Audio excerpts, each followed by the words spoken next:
जय महाकाली, हर हर महादेव, जय गुरुदेव। साधकों, आप सभी का स्वागत है आपके अपने चैनल तंत्र सिद्धि संस्थान में।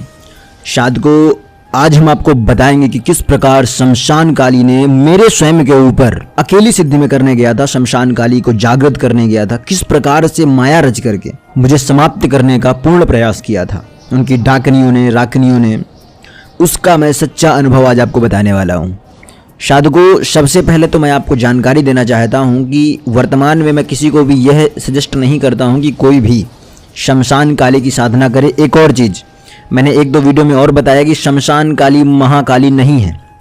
शमशान काली शमशान की अघोरा है, ठीक है, जो शमशान की रक्षा करती है, ठीक है। तो शमशान काली का प्रयोग मसान काली इसको बोलते हैं। ये तांत्रिकों ने डेकोरेटिव शब्द इस्तेमाल कर दिया है। शमशान काली महाकाली का स्वरूप नहीं है, इससे आप साफ हट जाइए।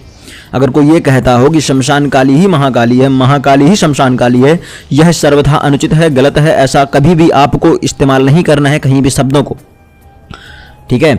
महाकाली कल्याण के लिए बनी है, शमशान काली खत्म करने के लिए बनी है। जब आपको मैंने मारण क्रिया में भी इस चीज़ का जिक्र किया हुआ है कि जो मारण क्रिया वगैरह करते हैं, मुठकरनी वगैरह करते हैं, तो वह शमशान काली के द्वारा करवाते हैं, ना कि महाकाली के द्वारा। महाकाली इन जगहों पर लिप्त नहीं होती है, वह शमशान काली करती है। देखिए साधकों, मैं इसका संपूर्ण अनुभव आपको बताऊंगा। यह बात है 2004 की ही, हाँ, दिसंबर समय की बात है। ठंड का समय चल रहा था। अभी तो ठंड नहीं होती है, ठंड पहले की ठंड बहुत ठंड हुआ करती थी।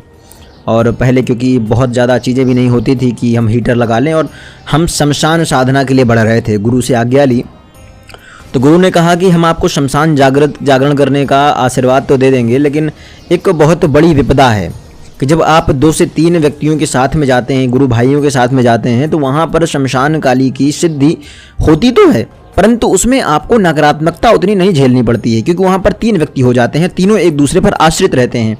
कि अगर किसी व्यक्ति प्रकार का कोई भी प्रॉब्लम्स आती हैं तो 3 बैठे हैं, तीनों की शक्तियाँ एक साथ होकर के हम वहाँ पर लड़ सकते हैं, ठीक है। औरा को साथ में हम डिफाइन कर सकते हैं, अपने खुद को हम बचा सकते हैं, रक्षा कर सकते हैं। लेकिन वहाँ पर मैं अकेला जा रहा था। उन्होंने समझाया कि ऐसा करो कि या तो फिर 10 से 15 दिनों का इंतज़ार कर लो, लेकिन 15 दिन की इंतज़ार तो बहुत दिन में 2 दिन का इंतज़ार नहीं कर सकता था, क्योंकि वह शुभ मुहूर्त दिसंबर 17-18 को था और उसके बाद वो मुहूर्त मिल नहीं रहा था। और वहाँ पर मुझे शमशान काली की साधना करना अति आवश्यक सा हो गया था, क्योंकि मैं बहुत समय से कोशिश कर रहा था शमशान काली की साधना करने की। मैं 2 बार विफल हो चुका था। उसका कारण था मेरा खुद का स्वास्थ्य।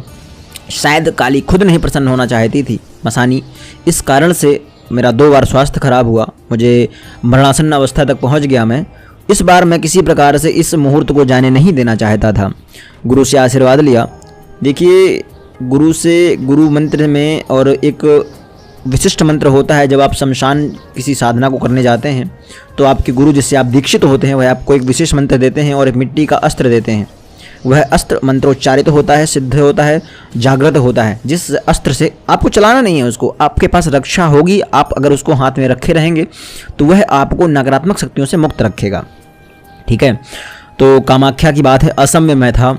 असम में एक शमशान है, अगर मैं अभी वर्तमान में पूरी तरह याद कर पा रहा हूँ तो गुवाहाटी के पास में एक शमशान है। उस शमशान को कई लोगों ने मतलब एक तरह से बैन ऐसा करवा दिया था। वहाँ पर 3 शमशान हैं, 3 हैं, 3 को एक में से एक को बैन करवा दिया गया था। कारण यह था कि कहा जाता था कि वहाँ पर अकाल मृत्यु बहुत होती थी। मतलब जो लोग वहाँ पर अंतिम संस्कार के लिए जाते थे उनमें से कहा जाता था कि 10 में से 2 या 3 के व्यक्तियों के परिवार, मतलब जो व्यक्ति समाप्त हुए उनके परिवार के लोग अगर अंतिम संस्कार कर रहे हैं वो ही समाप्त हो जाते थे। तो उस शमशान को बैन कर रखा था। बाकी 2 शमशानों पर बाकी की क्रियाएं हो जाती थी। तो मैंने गुरु से आज्ञा ली। उन्होंने कहा कि उस शमशान पर जाकर के ऐसा करना, वो कहा जाता है कि अर्ध जागृत अवस्था में है, ना उसको कोई पूरी तरह जागृत कर पाया है, इस कारण से वह शमशान बलि मांगता है। मैं आपको बताऊं, जैसे कि अगर आप किसी शमशान में नॉर्मली साधना करने जाए तो वह जागृत नहीं होता, सुसुप्त होता है। आपको कोई डर की आवश्यकता नहीं। अगर आपका औरा अच्छा है और आपके अंदर मनोबल अच्छा है तो आपको शमशान की कोई भी शक्ति परेशान नहीं करेगी, ठीक है। अगर आपने कोई महाविद्या साधना की हुई है, आपका औरा मजबूत है, आपके अंदर मनोबल तपोबल की शक्ति है, गुरु का आशीर्वाद है, तो वहाँ कोई भी शक्ति नहीं होती है, ठीक है, वह शांत होता है, सुसुप्त होता है। परंतु यदि आप किसी शमशान को जागरण करने की अवस्था में पहुंचते हैं, जागृत करना शुरू करते हैं और आप बीच में ही छोड़ देते हैं, वह होता है अर्ध जागृत। मतलब आपने नींद किसी की खराब कर दी।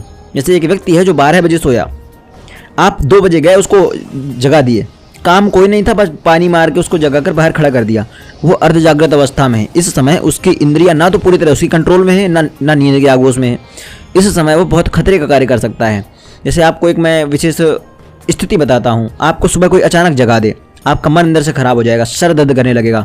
वही हालत होती है शमशान जागरण की, कि जब आपको कोई जागृत कर रहा हो और बीच में छूट जाए, या किसी अवस्था के कारण वह बीच में छोड़ दे, या उसका तपोबल इतना तेज नहीं था कि आप उससे जग पाएं, लेकिन आपकी नींद तो खराब हुई, वह अवस्था होती है अर्ध जागृत शमशान की। ऐसे शमशान बहुत खतरनाक स्थिति में होते हैं और यह खून के प्यासे हो जाते हैं। अगर यह किसी नदी के तट पर है तो यह एक बार शांत हो सकते हैं, परंतु अगर ये नदी के तट पर नहीं है, बहुत दूरी अवस्था में है, तो यह बहुत खतरनाक साबित होते हैं। वहाँ पर ऐसी ही अवस्था थी। अब तो वहाँ पर सब कोई दिक्कत नहीं होती, क्योंकि वहाँ पर मसान काली के जागरण के बाद में वहाँ पर एक सप्तचंडी युद्ध कराया गया था। उस शमशान के करीब 100 मीटर 200 मीटर दूर एक मंदिर था, वहाँ पर सप्तचंडी का यज्ञ कराया गया था। उसके बाद से वहाँ पर ऐसी कोई घटना नहीं होती है। लोग अभी आसाम से, मतलब जितने भी शमशान वहाँ पर हैं 2-3, सभी में अच्छी तरह से कार्य चल रहा है। अगर आपको इसका क्रॉस चेक करना हो तो आप वहाँ पर जो बुजुर्ग हो उनसे पता करिएगा जाकर के। 2004 के पहले 2004, 3, 2 इन वर्षों में अगर कोई बुजुर्ग हो तो वो बताएगा आपको कि वहाँ कितनी मौतें होती थी। वर्तमान में ऐसा कुछ नहीं होता है, क्योंकि 2004 में मैंने सिद्धि की जब दिसंबर में, और 5 में ही जनवरी 15-17 जनवरी मकर संक्रांति के बाद में वहाँ पर सप्तचंडी कराया गया था, जिसके बाद वहाँ पर शमशानों को झाड़ा दिया गया और पूरी तरह संतुष्टि दी गई माता मसान महाकाली को। तो उस कारण से वह शमशान अब इस समय सुसुप्त अवस्था में है और वहाँ भी कोई दिक्कत नहीं होती है। तो मैं अपने अनुभव पे आता हूँ वापस।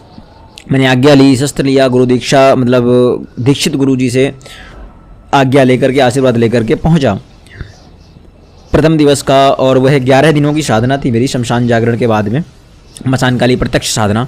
वैसे यह साधना 21 दिन, 15 दिन, 7 दिन, 8 दिन, 3 दिन, 1 दिन की भी होती है, लेकिन 1 दिन को हम जागरण काल नहीं कहते हैं, 1 दिन को केवल हम संतुष्टि काल कहते हैं। इसलिए 1 दिन की साधना में मसान काली का प्रत्यक्षीकरण असंभव सा होता है।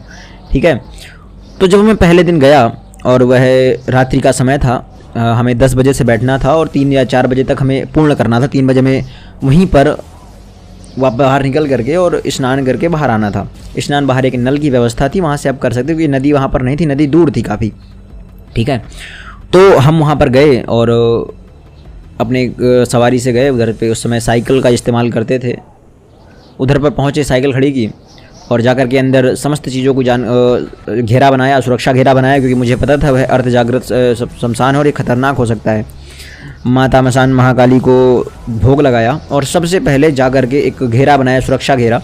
सुरक्षा घेरा किससे बनाया उसकी जानकारी आपको एक नई सिद्ध वीडियो में मिल जाएगी, अभी अनुभव में उस चीज़ों का जिक्र नहीं करते हैं।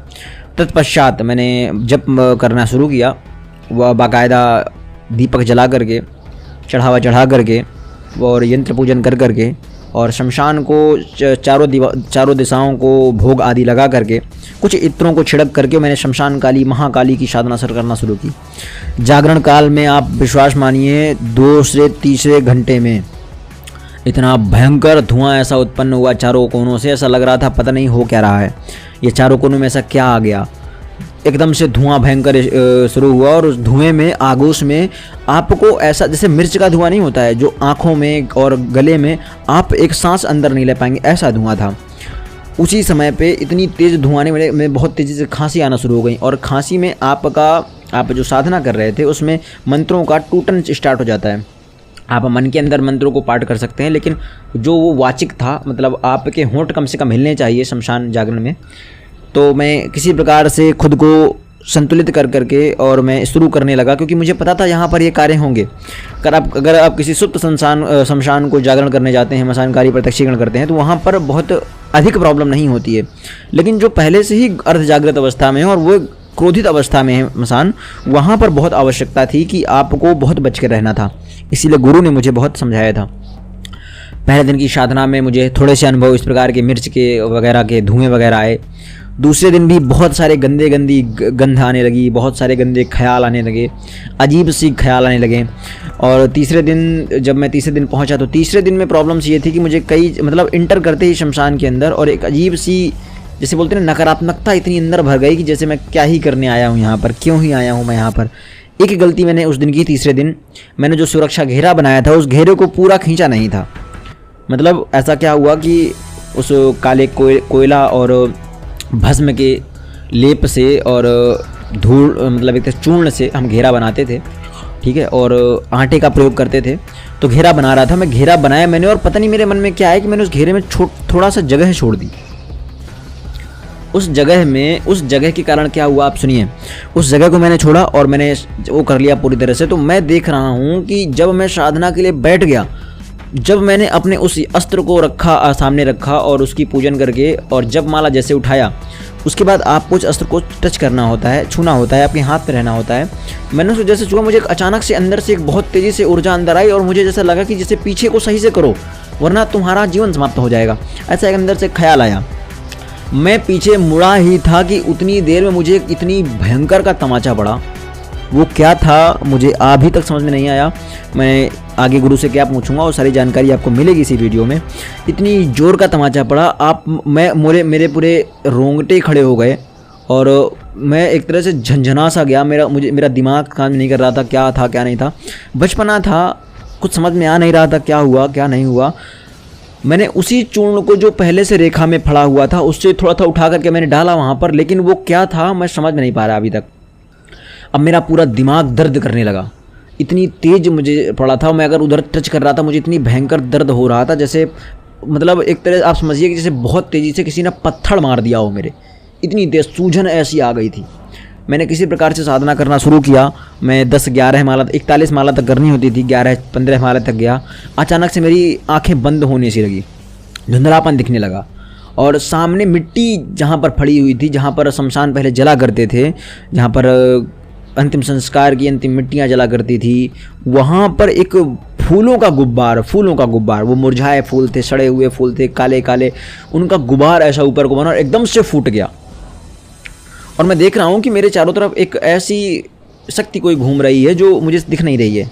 एक काला सा साया है, क्या है मुझे नहीं पता, वो घूम रही है और उस जगह पर आकर रुक रही है बार बार जहाँ वो थोड़ा सा कट था और उसको मैंने बाद में चूर्ण से धीरे धीरे रेखा से उठा करके पूरा किया था। मतलब वो पहला समय, अगर वो उस समय मैंने उसको बंद ना किया होता तो शायद वो मेरे ज़िंदगी का अंतिम दिवस होता। मैं देख रहा हूँ बार बार वो साया वहाँ से अंदर आने की कोशिश कर रहा है। जो काला साया था वो अंदर को थोड़ा घेरे में दिखता है, फिर बाहर को चला करके घूमने लगता है।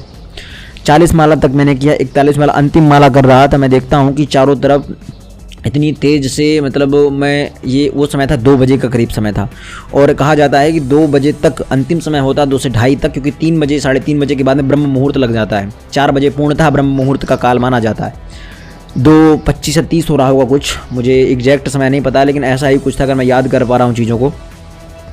अचानक मैं देखता हूँ कि एक सफ़ेद धुआं और आता है और उस काली शक्ति के साथ में जो काला साया था वहाँ पर पहुँचता है और एक अजीब सी, मतलब दोनों में जैसे होता है ना कि आमने से भी इधर से भी आ रहा है वो काला साया और इधर से सफ़ेद साया जा रहा है, उधर जैसे युद्ध ऐसा हो रहा हो और मुझे खट खट खट खट की आवाज़ें सुनाई दे रही हैं। क्या था मुझे नहीं पता। मैं तीसरे दिन की साधना करके आया हूँ, आप यकीन मानिए 13 से 15 दिन, हाँ 15 दिन तक मुझे होश ही नहीं था मैं कहाँ हूँ कहाँ नहीं हूँ।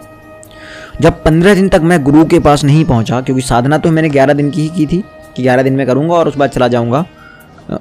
वैसे 41 दिन की भी होती, 11 दिन मैंने संकल्पित किए हुए थे।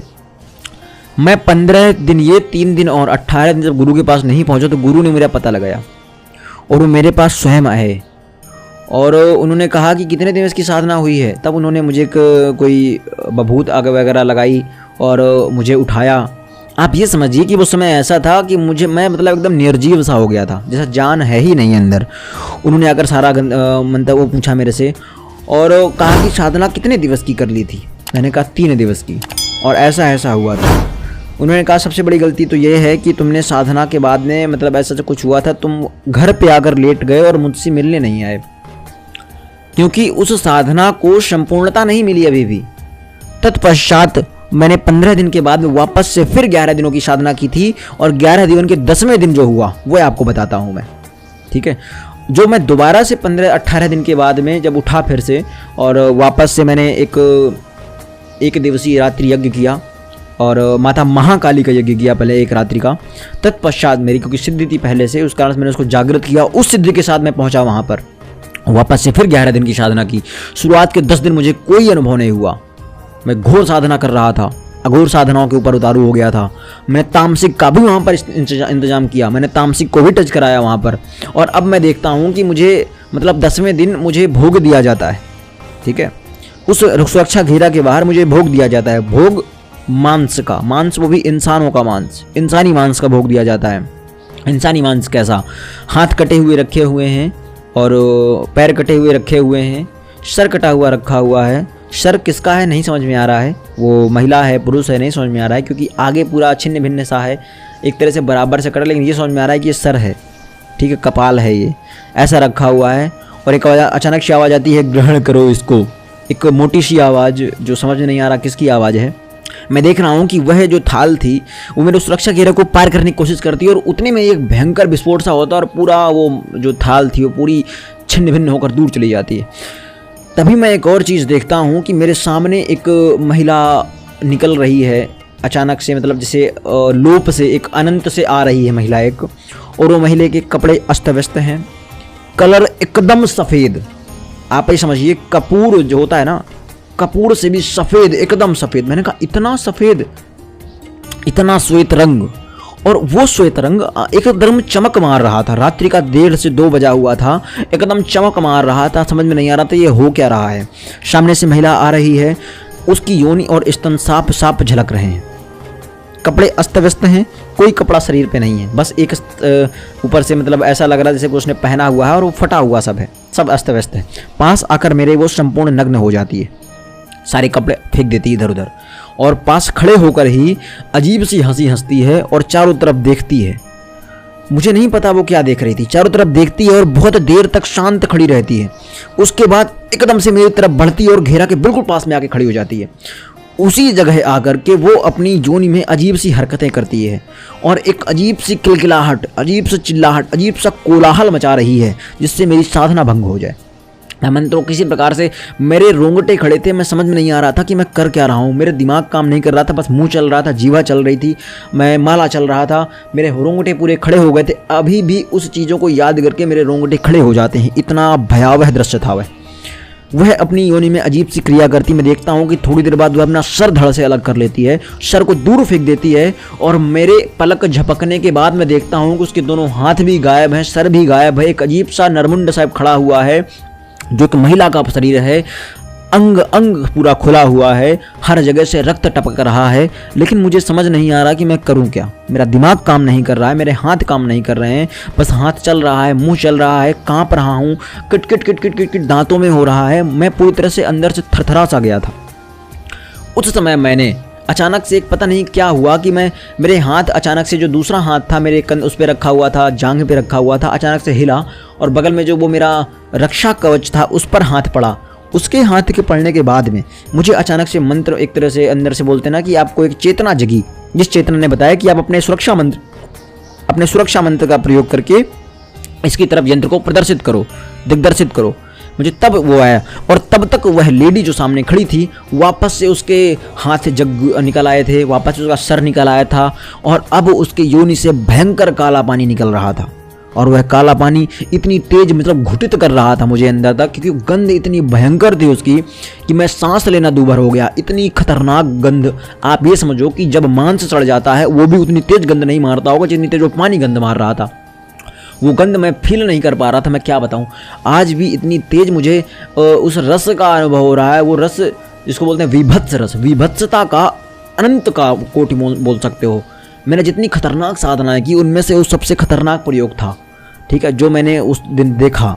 और वापस से मैं समझ नहीं पाया मैं क्या कर रहा था ये। और फिर जब मैंने उस यंत्र को हाथ में लिया, अपने सुरक्षा मंत्र को पढ़ा जो गुरु मंत्र ने दिया हुआ था, सुरक्षा मंत्र, उसको पढ़ करके और फूंक मारा मंत्र पर और उसकी तरफ यंत्र दिखाया। आप यकीन मारिए 5 सेकंड के अंदर वह सब कुछ खत्म हो गया।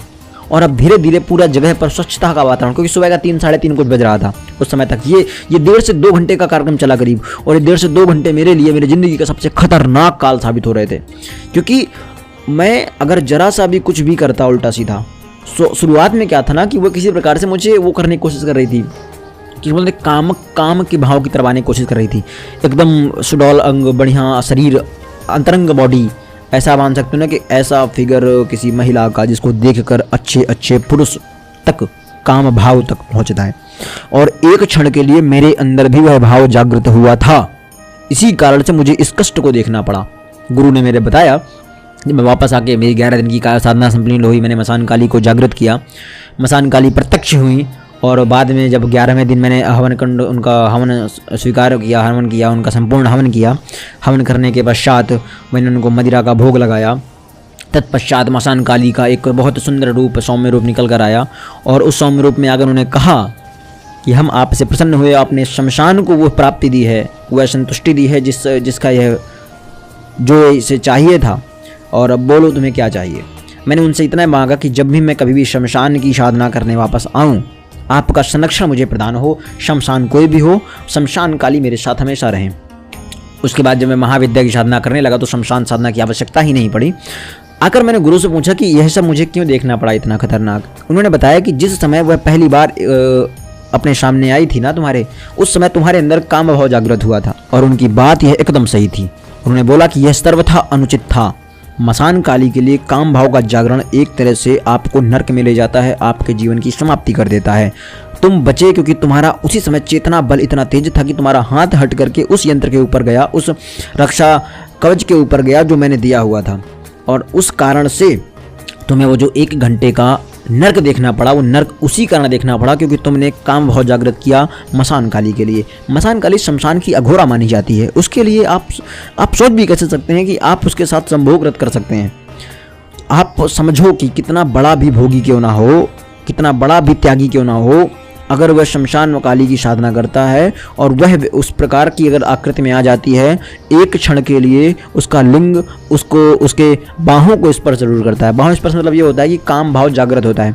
गुरुजी ने कहा भी कि हाँ, इस तरह की अवस्था में वो आई थी तो यह तो स्वाभाविक था होना, क्योंकि इंसान है और काम भाव तो जागृत होगा ही। ठीक है, इतने बड़े सन्यासी नहीं होगा, वो बचपना ही है, अभी यौवनावस्था है, इस कारण से ये हुआ। परंतु जो कुछ भी था, अंत अच्छा था, अंत सफल रहा। और उन्होंने बताया कि दोबारा से कभी भी तुमको मसान काली तुम्हें प्रसन्न नहीं हो गई हैं, क्योंकि हम अनुभव केवल उन्हीं को बताते थे।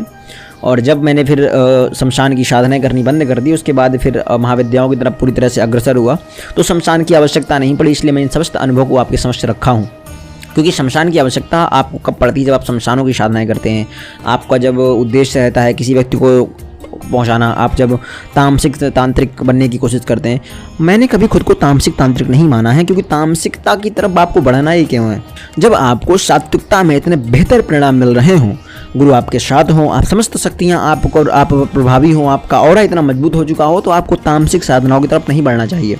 इसलिए मैं बोलता हूँ कि सात्विक साधनाएं करो, बहुत अच्छे फल देती हैं। हाँ, तामसिक साधनाएं प्रसन्न जल्दी होती हैं, परंतु तामसिक साधनाओं में जैसे जो जल्दी आता है वो जल्दी जाता है, जो जिस प्रकार आता है उसी प्रकार जाता है।